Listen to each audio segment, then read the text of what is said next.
Who can forget that iconic moment in 2017 when Floyd Mayweather gets into the ring and he's wearing Hublot branded shorts for the big money fight? What did it take for you as a CEO to sort of back that deal?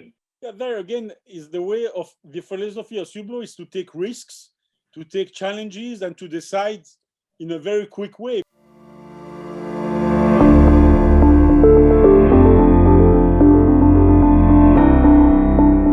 Welcome to GB Talks. I'm Varun Godino, Deputy Editor at Counterfeit Business. I have with me today Ricardo Guadalupe, the CEO of Swiss watchmaker Hublot. Ricardo became CEO of the brand in 2012 and has since grown the brand into a larger-than-life phenomenon. All of you are well aware of its iconic collections, including the Big Bang, Classic Fusion, its use of vibrant colors, fantastic material innovation, and so many other fronts on which Hublot has pushed the envelope. Hublot celebrated its 40th anniversary last year and has only gone from strength to strength over the last 4 decades. Here's what Ricardo plans to do next with this iconic watchmaker. Ricardo Guadalupe, welcome to GB Talks. My pleasure. Any conversation regarding Hublot must begin with Jean-Claude Biver. You joined the brand in 2005. You worked alongside him for a couple of years. What's the most memorable thing about the business of watchmaking that you remember Jean-Claude Biver teaching you? Yeah, I am working with Jean-Claude Biver since 94. In fact, I met him in 94. So it's now 27 years ago. And we had a relationship that has evolved through the years because, of course, at the beginning, I was an employee. He was the managing director of Blancpain at that time. And after, with the years, we became more partners because with Hublot, when we started when he started in 2004, he asked me to join Hublot. And of course, Hublot has been the incredible experience because from a very small and confidential company and brand, we have been able to bring this brand to what is today a reference brand in the Swiss watch industry. And I have learned many things with him, of course, being always disruptive in your ideas is very important. So innovation and creativity is really key to be successful. And he always was telling me, and not only me, but in general, that when you have an idea that it doesn't exist really, when it's really totally unique, different, and you are the first to do it, but normally you have success. So that's really a great learning that we still apply today at Hublot. Our philosophy of being unique, first, and different is very important at every level. That can be, of course, the products, which is key. The watch that we create is, of course, key, but also in our communication, in marketing, and in every dimension of our brand and company. So that's really a philosophy that I have kept, of course, valid, and even it's more valid today than yesterday. Right. Ricardo, give us a business overview of Hublot, the number of watches made annually, the key markets where you all are present, the number of boutiques worldwide, the distribution between men's and women's watches, revenues, if you can discuss them. Just happy to hear about the business overview of Hublot. Well, you know, we're part of the LVMH group. We have been acquired in 2008, and that was also, of course, memorable also time because to be able to sell Hublot to this incredible group, #1 luxury group in the world. And I cannot really disclose too many numbers, but I can refer to, you know, they had some reports that have been released last week by the bank, Vontobel Bank. You know, they do always a report on the Swiss watch industry, and I would say that in general, they are quite accurate. So the watches were always around 60,000 watches. The turnover, you can refer to this report, which is more or less accurate. We have around now 114 standalone boutiques in the world. We have around 600 point of sales, what we call multi-brand point of sales. And I would say our distribution is quite equilibrated, because Europe, of course, Europe has suffered a lot with the COVID pandemic, but still remains, of course, with the tourism was our biggest market. Europe, when I take Germany, Switzerland, Italy, Spain, and the UK, represent more or less 30%. After you have Americas around 25 to 30. You have Japan is a very strong market for us as a country, over 10%. And of course, Greater China has become, and also thanks due to the COVID pandemic, the Chinese remained in China. And the Chinese, as you know, are big consumers of luxury products and watches in general. So it has become quite important for us, with almost now 15%. And of course, Middle East, which we are quite strong with close to 10%. Hublot is not a shy brand. It's not a discreet brand. It's a bold brand. It does not make any apologies for itself. The critics who say that Hublot is an outspoken brand that focuses disproportionately on marketing, what would be your response to them? I would say Hublot, to be able to have success, we had to really create and to be different than the other traditional Swiss watch brands. Why buying a Hublot, a classic Hublot, when you can have beautiful watches with the brands that exist since over 100 years, 200 years, 300 years? Hublot is a young brand. We are 40 years last year. And that's why we created this concept, the art of fusion, which is connecting tradition and innovation. And we try to really create watches that are totally different and that you cannot really find in other brands. That's why at the end, a consumer comes to Hublot, because he can buy a watch which is totally different from what can be another brand that can offer another brand. And it's true that at the beginning, we need a strong marketing to be able to talk about the brand, to make the brand known.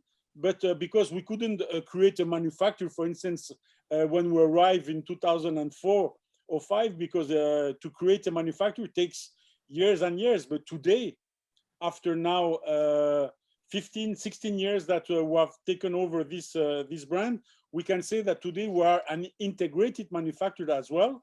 And if you come to visit us here in Nyon, we are over 450 people, and we have a research and development department very strong with the materials, with movements, and we can say that today we're as integrated as can be an important Swiss watch manufacturer, but in a different way, because we use a lot of technology as well.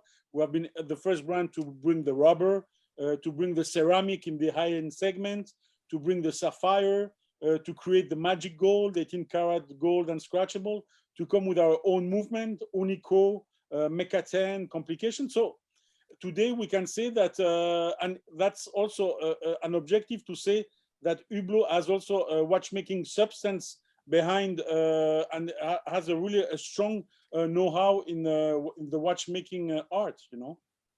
Right. Let's talk about sports sponsorships. Who can forget that iconic moment in 2017 when Floyd Mayweather gets into the ring and he's wearing Hublot shorts, Hublot branded shorts for the big money fight? What did it take for you as a CEO to sort of back that deal?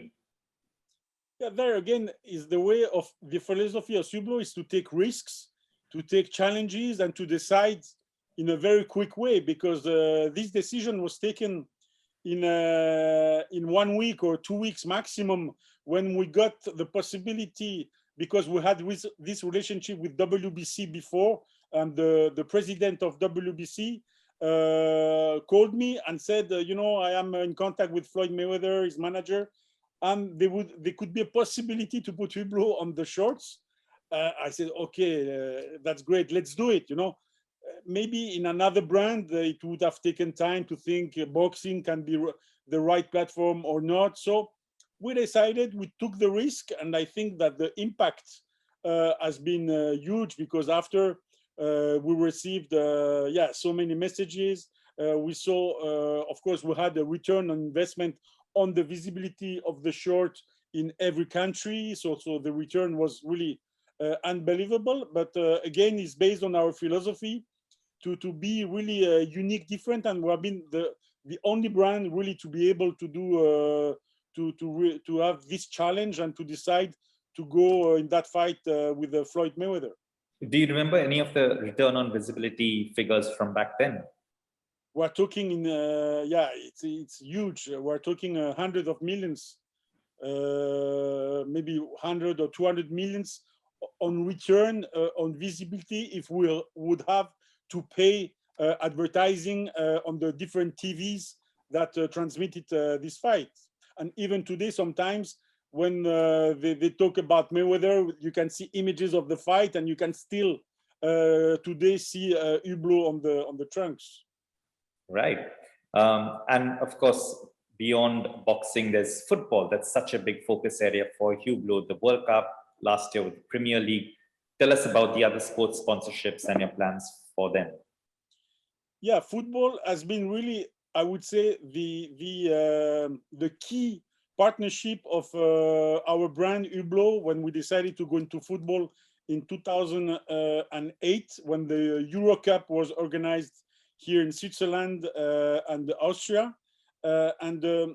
We have been the first luxury watch brand to go into football. And now I would say we own more or less the territory of football, because we are with FIFA at the World Cup, well, UEFA at the Euro. This year is going to be the Euro, Champions League, and we also signed the Premier League this season. So I would say we own more or less the three most important events in football are owned by Hublot. And it has been really an accelerator of the brand awareness. And specifically when we did the board in the shape of the watch, the shape of the Big Bang, that was really incredible. That was in Brazil in 2014, where there again we had an incredible visibility, 21 minutes of visibility during the World Cup. We touched billions of people. Of course, those people cannot all afford to buy a Hublot watch, but the objective is more to make the people know that Hublot equal a watch brand. And this has been thanks to football. We have been able to do that. And at the same time, we can touch our consumers, because many consumers that like football, not all, but many consumers like football. We can talk also to the young generation, because we became aspirational, where they can see Hublot and we make people dream about the brand. So football is really our most important pillar in sport. But today we believe that sport is part of the life, but we believe that we want to explore other universe. And we've been also one of the first brands to go into art, and art has become really key for us with artists like Saint Bleu, the tattoo artist, with Orlinsky, the sculptor, and lastly with the Murakami, the famous Japanese pop art artist, who are in music also. So we are exploring a different universe, and the idea is to create a world of Hublot in which you have sport. We are also in golf, for instance, with Dustin Johnson. We have Usain Bolt as an iconic ambassador, and to create other worlds like as I said, in art and music, for instance. Right. We spoke about this earlier. The Middle East market you mentioned is about 10% of the overall sales for Hublot. I come here to where I'm sitting from, here in the UAE. Tell us the scope of operations here within the UAE, and as well as the neighboring countries, Saudi Arabia, Qatar, Kuwait. Sort of how, what are your plans for these markets? What's the current scale of operations? Are there plans to further up the operations within the region? Yes, the UAE is a very important market, and I can say that our boutique in the Dubai Mall is our #1 boutique in the world, which is fantastic. And our choice for UAE is to work with a local partner, which is a strong partner, like with the Sediki and Sons, and we have been with them since they were already Hublot representative before us. But of course, with us, when we took over in 2004 and 5, we have been really growing strongly by opening this Dubai Mall boutique, which is fantastic. The boutique in Mall of Emirates, the boutique also in Abu Dhabi. So we work with a very strong partner, which is the reference for us, of course, in UAE, but also in Middle East and even in the world. So after Saudi Arabia, we have another partner called Qatar United, who is also quite, we started only 4 or 5 years ago, but we are now also, we have 5 boutiques, standalone boutiques in Saudi Arabia. And of course, the COVID pandemic has helped a little bit also this country because nobody can travel. So the Saudis stay home and they are buying locally. So we are doing very well in Saudi Arabia, even during this pandemic.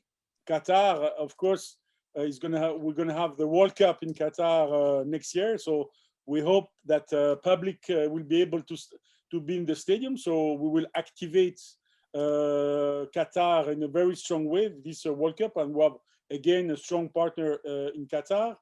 Bahrain also with a good partner. I would say, yeah, UAE is number 1, Saudi, and maybe Qatar, Kuwait, Bahrain are just more or less on the same level.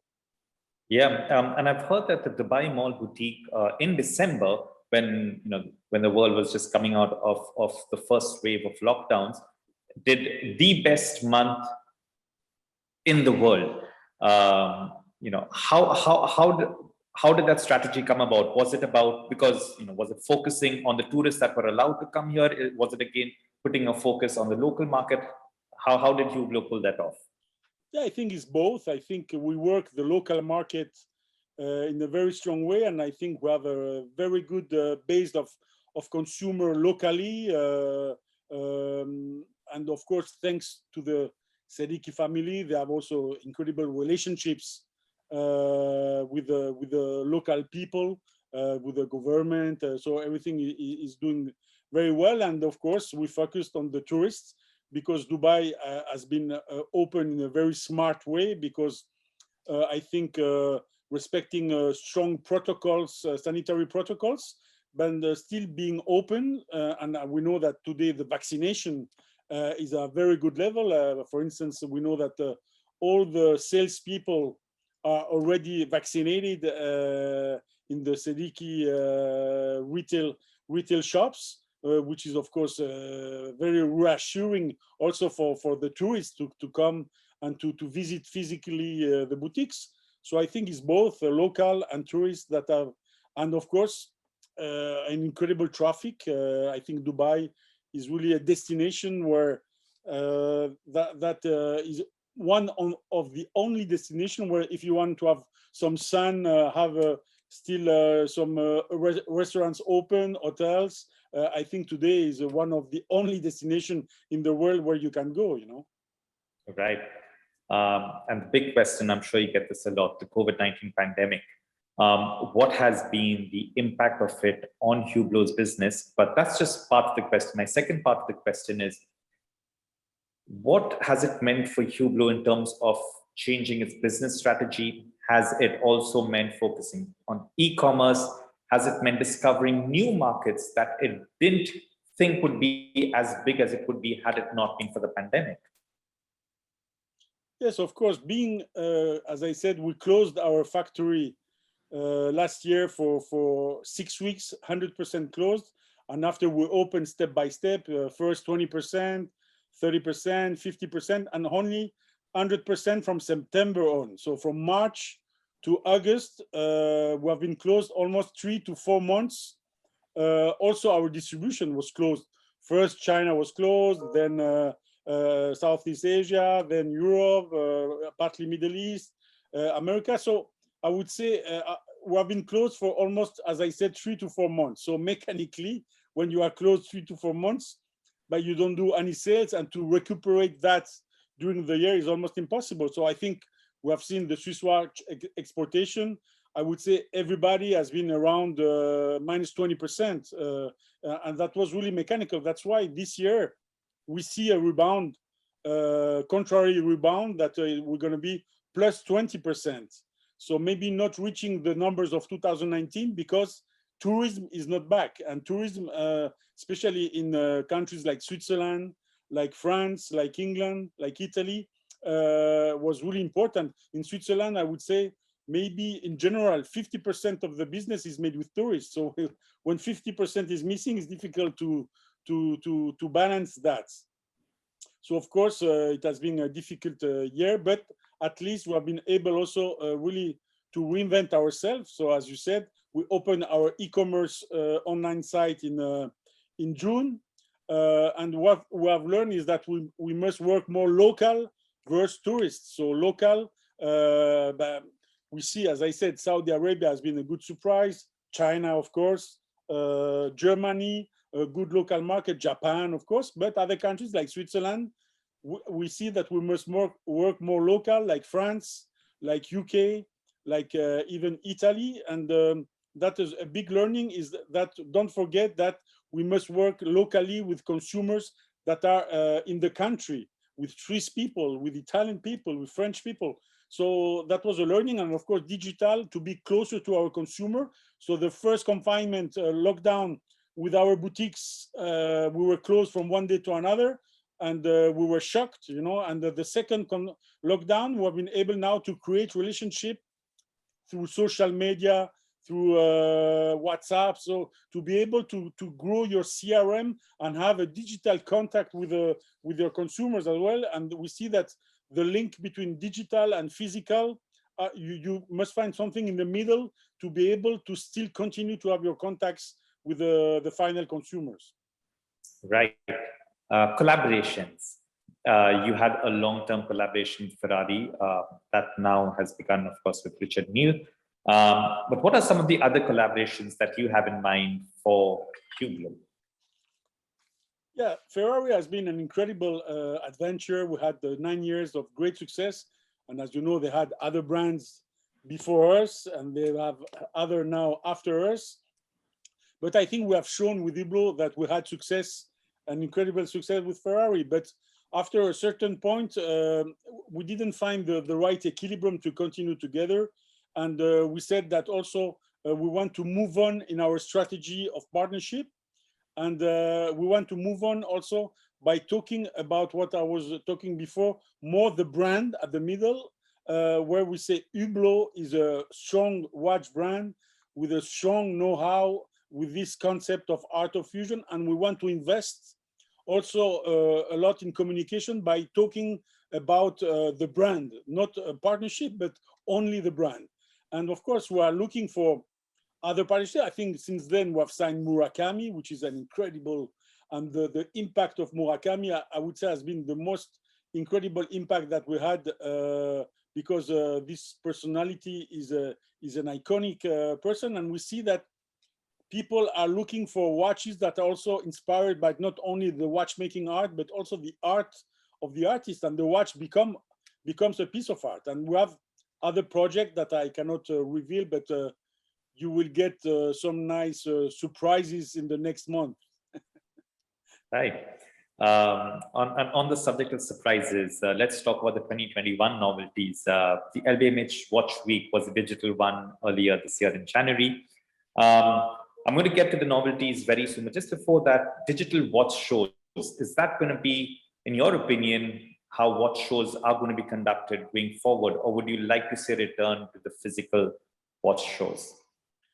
No, again, what we have learned that we can do a digital watch show and still have a relationship with the journalists, with the press, also with our customers, with our retailers in particular that represent our brand. And we have tried to do qualitative video conferences where we bring a lot of content. So the content is key today also, to have great pictures of the watches, to have great videos of the watches is very important. But I think it's going to be more complementary, and we still need, of course, the physical is still necessary, but maybe a bit less than before. So we believe that we need a big exhibition for our industry, that could be in Geneva, for instance, because Geneva is the capital of the Swiss watch industry. And at the same time, maybe today we can travel less, maybe, and having more visual conferences where we can still have this contact with our retailers. So I think we will not be only digital in the future, but I would say an equilibrium between digital and physical. Right. And of course, the 2021 novelties, we had the Big Bang 2B or automatic, which was the world's first sapphire orange watch. And of course, Spirit of Big Bang 2B on the Big Bang ceramic and blue, gray, and white. Exciting novelties, but I'm guessing the biggest one was, of course, the orange sapphire. Sapphire is not a new material that Hublot has worked with. It has worked with it several times in the past. What did it take to create this orange sapphire piece? Yes, we have been, I would say, the first brand to industrialize sapphire, because sapphire is very complicated to manufacture, because it's a very hard material, but at the same time fragile material, because it is so hard that when it get pressures, it can break. When it get strong pressures, it can break. So we have been able really to create a process of manufacturing where we have invested, of course, a big amounts to be able to really find the right raw material, the right machines, the right polishing machines, the right manufacturing machines. We started with the crystal clear sapphire, and we have been able to produce not 10 pieces, but in 2016, 500 watches. And since then, we have been able to produce hundreds of sapphire watches. And immediately when we had the crystal clear sapphire, we said to ourselves, can we have colored sapphire? So we came with the blue, we came with the red, with the yellow, and we are working on different colors. And the orange was part of that research, and it came in a good intensity. So we were satisfied by the orange that we reached. And being a new color, we said, this time we want also to put a new caliber, so a new movement, in which we have worked since also a few years now, by coming with a tourbillon automatic with a micro rotor at 12 o'clock. And also the idea of Hublot is always to try to reinvent the mechanics, and the movement is part of the design of the watch. It's not just a movement that you can see under, but it's a movement that you can see on the top, and it's part of the design. So I think this tourbillon orange sapphire represent exactly what is the art of fusion, new material and a reinterpretation of a movement, of a mechanical movement, which is the tourbillon automatic. Right. You briefly mentioned about e-commerce, and as part of the larger digital transformation of the brand, you also introduced the blockchain-based e-warranty last year. Now that was something that was a first for the watch industry. But tell us your plans about e-commerce as well as this blockchain-based technology that you now have with Hublot. So e-commerce, yeah, of course, you know, to have e-commerce for watches that are at a certain price is always a doubt that a consumer will buy a 10,000 or 15,000 euro or Swiss franc watch. But we have seen that if you bring with a customer experience online, you are able even to sell this kind of watches. Still today, it represents only a few percent of our business, but I think, of course, it can grow heavily, and maybe one day, if it reaches, I would say, 10% of our business, it would be an immense success. So it will not represent 90% of our business, but already 10 would be a very good success. The e-warranty is always, we try to find new solutions to really ease the identification, authenticity of the watches. And we have worked on this project with a company, a startup company here in Switzerland. And we have been able to create this system of identification of the watch through the materials and the individual number, and where you don't need any more physical warranty. So everything is done through an application that you can have on iPhone or on a Android as well.